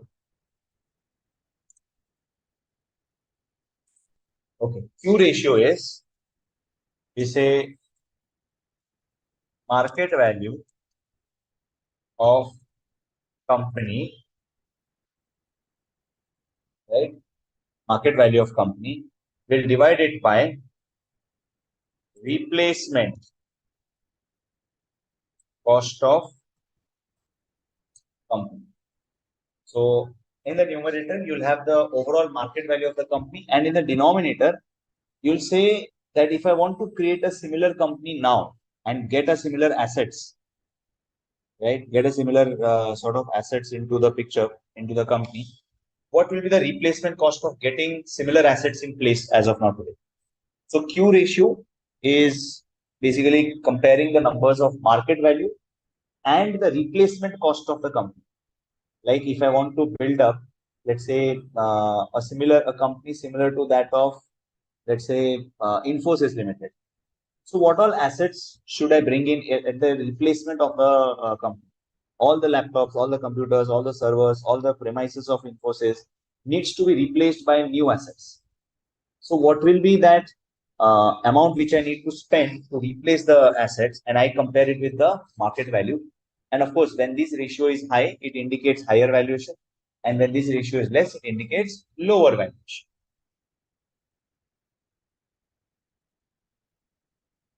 Okay, so the stock is undervalued or overvalued. That depends on this Q ratio. If we say Q ratio is greater than 1, say stock is overvalued. And if Q ratio is less than 1, then we say stock is undervalued. Okay, so that completes our entire set of ratios now. Yeah. So this ratio is, just a quantitative ratio. Q ratio is there. So there was, James Tobin, this guy, who proposed this ratio to identify whether the stocks are undervalued or overvalued.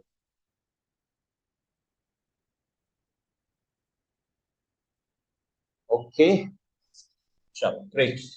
Now let me just take up the queries that you have, guys.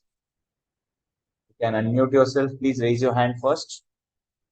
Then I'll unmute and you can then ask me the queries. How do we get the replacement cost? You'll get the replacement cost by doing a estimation of the assets that the company has.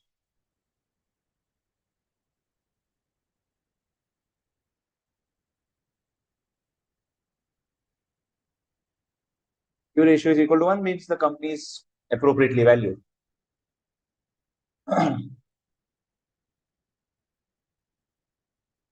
Yeah, Vinuta.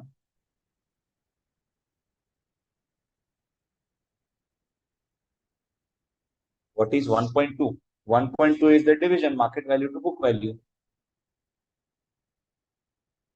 It is market value upon book value number. Dividend yield is nothing but the rate of return that you get in terms of dividend. Like in dividend yield, market price is the price that you pay to get the shares, right? And dividend per share is your income. So of course, when you divide it, you get the dividend yield ratio. Retention ratio indicates what proportion of earnings is retained by the company.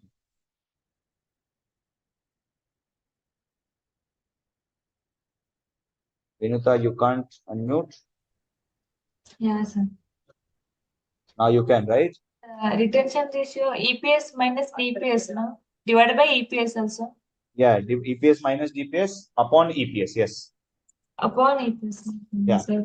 This entire thing will be divided by earnings per share because we want to know what proportion of EPS is retained. 0.75. Okay, sir. Got it. Okay. Okay, sir. Again, one doubt, sir. Sir, generation for turnover ratio meaning, sir. Sorry. Generation for turnover ratio, sir. Once explain it. Turnover ratio. Which one? What is the meaning of generation for turnover ratio? Generation. Very general. Working capital turnover ratio and General form. general formula. Yeah. So general form is like any turnover ratio is going to be in this format: sales or COGS upon average X. Average X. So whatever is like, if you have working capital, you will say average working capital. If you have current assets, then you will say average current assets. If you have total assets, then average total assets. So that is your X. Okay, sir. Okay, sir. Thank you. Okay. Okay, sir. Got it. Yeah. Sir, can you explain EMI concept? Which concept? EMI जो first में start किया था. EMI जो first में start की रख दिया था बेटा, ये तो सिर्फ इसके लिए था बेटा, कवरेज रेशियो समझने के लिए. No पर्सन विथ sir, हाँ, Mr. More capable पे EMI ये समझ में नहीं आया sir. if you have income which is four times of your EMI, like if your EMI is 1 rupee and you have an income of 4, and the other side you have an EMI of 1 rupee and your income is like 6 rupees. So Yes, who sir. is capable to pay EMI more safely? Can I say the person with 6 EMI turnover or 6 ratio? Yes, yes, Because you sir. have your income which is 6 times of your EMI. Okay sir, got it sir. Yeah, okay.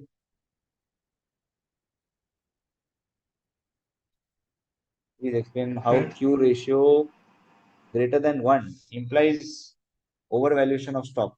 Hey, it's not overvaluation of stock. It's the overvaluation of the company. When I say stock, it is share price. Share price is overvalued, and here it is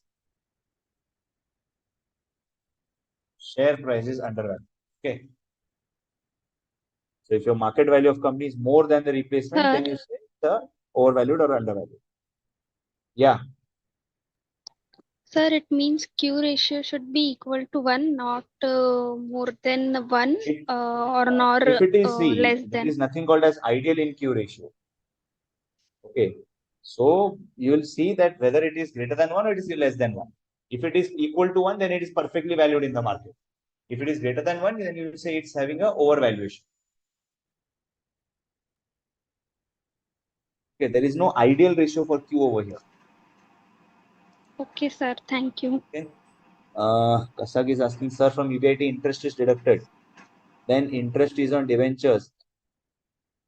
Kasag, interest you never pay on preference shares. On preference shares, you pay dividend. So dividend is subtracted after PAT. Market value to book value per share is higher the better. Correct, Niketana? We are Niketana, correct? If we Hello, consider, sir. yeah, Sir, explain again capital gearing ratio. capital gearing ratio. Yes, sir. Capital gearing ratio is simply the ratio between two types of funds that company gets.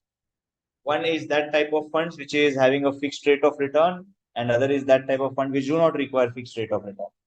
So when you have funds on which you need to pay fixed rate of return, there you are essentially going to face the risk because you need to pay it by hook or by crook. So if the numerator is high, the capital gearing ratio is also going to be high. So high capital gearing ratio indicates high risk for the company because it means you are having greater amount of funds which are borrowed or preferentials. Okay, sir. Sir, explain financial expense ratio. Financial expense ratio is simply what proportion of your sales is the finance expense. Out of the sale value, how much you are spending on your interest payments. Sir, Hmm. sir, Yeah. sir, can you please tell in operating profit ratio, EBIT minus non-cash expense we have to do? Operating? Profit ratio. No, you will take EBIT. Minus non-cash expenses. Non-cash nahi hai. We are not looking at cash flow over here. So, sir, no expenses will be minus from EBIT in case of operating profit. If before EBIT you have some non-operating expenses, then you will subtract it. Okay, sir. Non-operating, Sir, not non-cash. Non-operating. Okay, sir. Yeah, non-operating items होंगे that you will subtract. Sir, any example? Any example, sir? Loss by theft, loss by fire, ऐसा कुछ हो रहेगा. Okay, sir. और maybe interest income on investment. ये सब non-active, non-operating है ना. Sir, can you please tell the general form also once again? General For form? sir, for this Huh? only, operating ratios only. Operating ratio? General form. General form की तरह सबका वही है. Operating ratio का कोई general form नहीं है बेटा.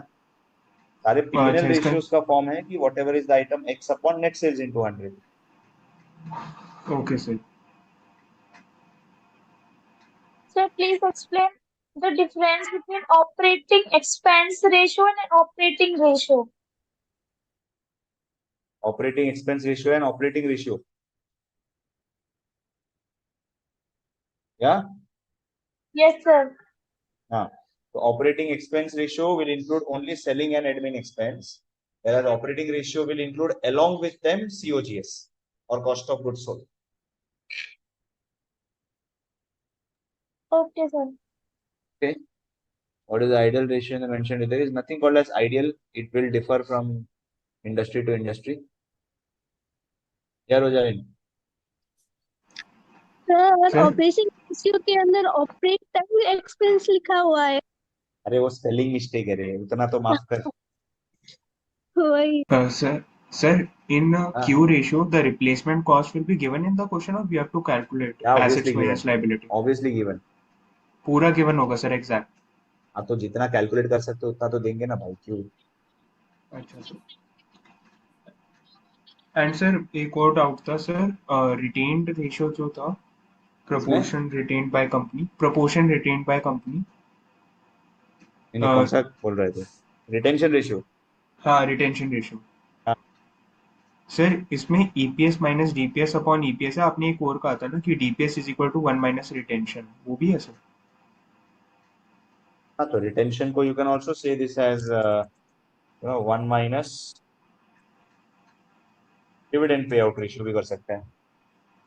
Dividend pay out ratio. Okay sir. हाँ जैसे कि यहाँ पे 0.20 डिविडेंड पे आउट है, 0.79 तेरा रिटेंशन हो गया. Okay sir.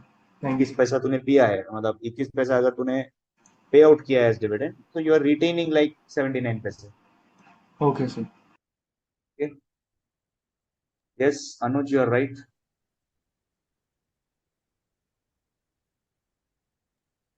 Sir, financial expense include interest, dividend, etc. Finance expense will include only interest, beta. Dividend is distribution of the profits, not an expense on profit. If you have profit, then only you can pay dividend, right? Yes, sir. Okay, Yeah. sir. Earnings ratio and dividend yield ratio are they are market ratio, but they are linked to the income ratio. How can we determine market value of the company? Market value of the company will be sum total of all the share prices. I will be sharing this file, Sarthak, don't worry. Sir TY के question आप करवाओगे? हाँ TY के question करवाओगे sir? no. No.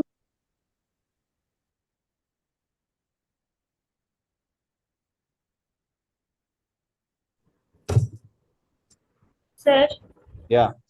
sir, what is Q ratio? Q ratio is the ratio between market value of the company and replacement cost of the or cost of the company, like replacement the cost of the assets of the company, like the assets that the company has got.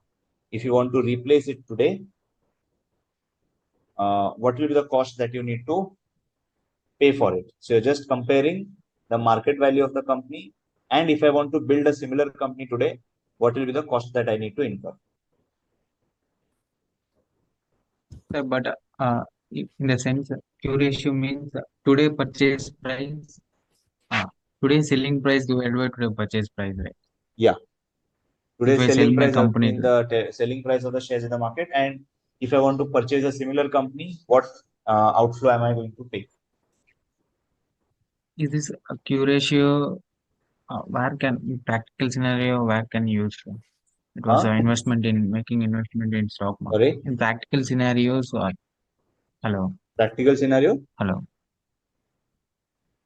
Hello. how it useful, sir? Hello. In practical scenarios, how will be it working and how it be useful for an investors? CA final data. Okay, Okay. realistic data and calculations, we'll have it in CA final. But right now, you will be definitely given what is the market value of the share and what's the replacement cost of the company, right? Don't be under an impression that हमारे 2 class हो गए ratio के, अब हम बन जाएंगे Warren Buffett, कल से हम शेयर मार्केट में बुल रन में जाएंगे. That's not possible. ठीक है, 5 घंटा सीख के आप लोग मार्केट में एक्सपर्ट नहीं बनोगे. You will need to wait because there are a lot of things that you need to learn.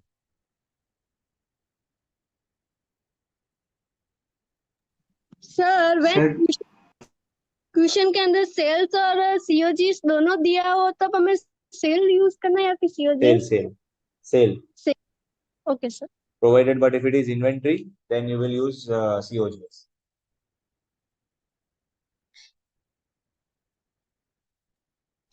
May you please summarize the necessary points to be marked? Sorry.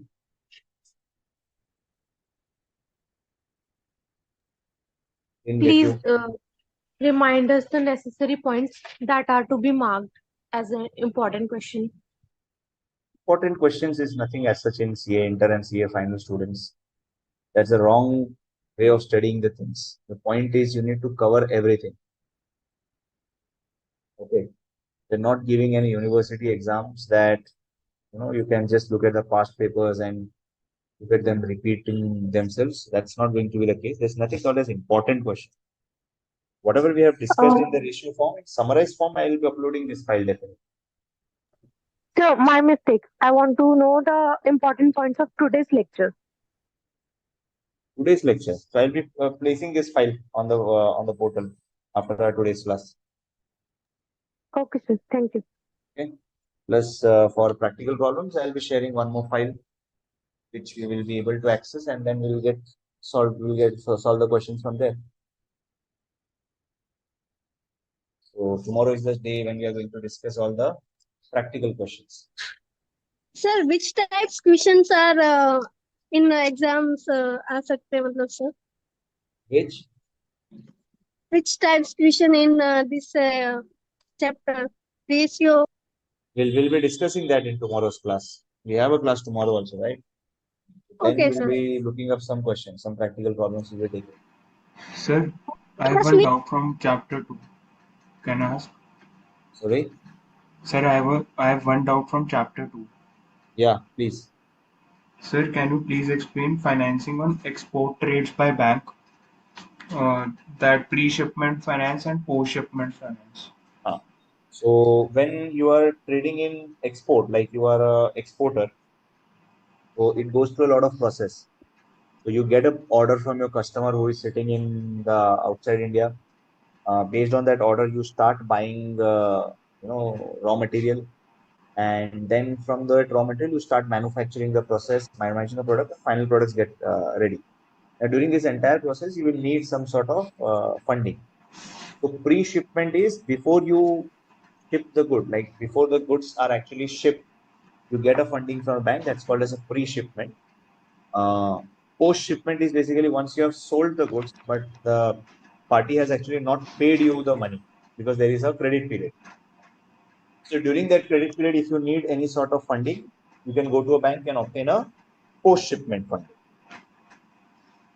Okay. And There sir, you need to get a letter of credit from the customer's bank. Sir, like this clean packing credit, ECGC guarantee, these also we ECGC have to is check. Export Credit Guarantee Corporation. So ECGC is that's a cover, that's an insurance which you get from ECGC and submit it to bank to give a guarantee that you will be able to realize the money, because that guarantee has been given by the government agency of ECGC. Okay, sir. And sir, clean packing credit? Clean packing credit is like without any mortgage or without any collateral. When you take a loan, that's called as a clean packing. So, sir, it is like we do not have to give anything for pledge or hypothecation. It is just unsecured loan. Yes, but the condition is you need to use that money only for exports. Okay, sir. Thank you, sir.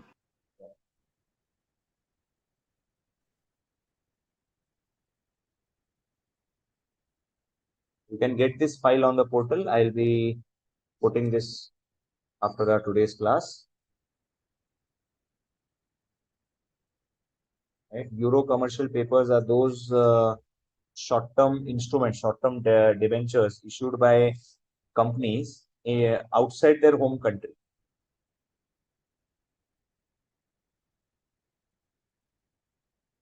Okay. Sir, and please explain the logic between Q ratio, like how can we connect market value of company and replacement cost of company? Today, if you want to construct a company similar to Reliance Industries, right? Suppose God gives you a grace that you can take as much money as you want from me and create a similar company as Reliance Industries. Can you do that? Yes, sir. Can you do that? Yes or no? You can create, right? What you need to do is just get the similar assets which Reliance Industries have got. Yes, sir. Right. So for that, whatever amount you are going to pay, that's your replacement cost. And the current value of the Reliance Industries is the market value.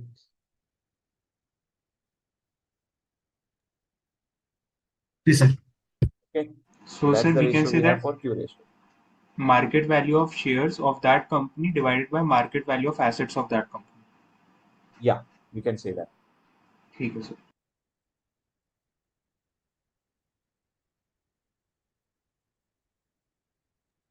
Okay. Sir, what is peer-to-peer lending? Yield to Peer-to-peer lending. where is that?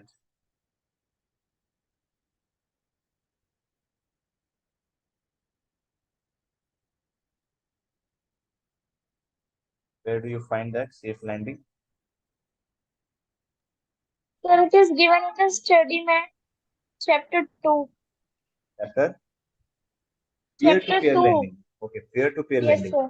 Peer-to-peer lending means one company giving loan to another in the same industry. Like Airtel giving loan to Vodafone or Vodafone giving loan to Jio. That's your peer-to-peer lending. Okay, sir. Outside liability include tax? Yes, outside liability will include tax payable. Forward exchange rate in pre-shipment is the fixed foreign exchange rate before due date. Before the due date comes in, you are fixing the foreign exchange rate. So that's your forward exchange rate. Like future ka exchange rate, you are fixing it right now. Okay, so I think we are good to go. So we'll stop here then. We're good to go for the day, guys. We'll meet again tomorrow for practical question discussion. Okay. Yep. Nice.